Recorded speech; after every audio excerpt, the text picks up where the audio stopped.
මේ වෙලාවේ මාත් එක්ක ඉන්නේ දක්ෂතම පසුබිම් හඬ කැවීම වෙනුවෙන් සම්මානයක් දිනාගෙන තියෙන දක්ෂ ශිල්පිනියක් නිබන්දි කල්දේරා. ඉතින් මොන වගේ හැඟීමක්ද මේ වෙලාවේ දැනෙන්නේ කියලා අපි ඇයගෙන්ම අහමු. සම්මානේ බරත් ඇතිතිව මොන වගේ හැඟීමක්ද දැනෙන්නේ?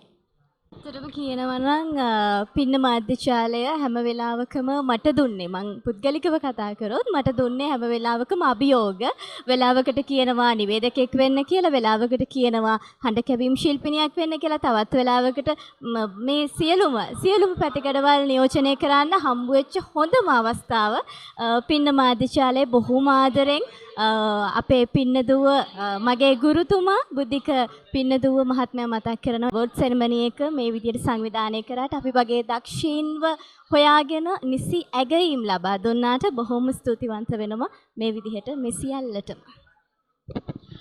බොහොම ස්තුතියි. අපිට හරිම සතුටුයි ඔබ වැනි කලාකාරිනියට මෙවැනි ඇගීමක් කරන්න අවස්ථාවක් ලැබුණාට. අපි සුබ ප්‍රාර්ථනා කරනවා අනාගතයේ ਸਰව ප්‍රකාරයෙන් සාර්ථක වෙන්න කියලා.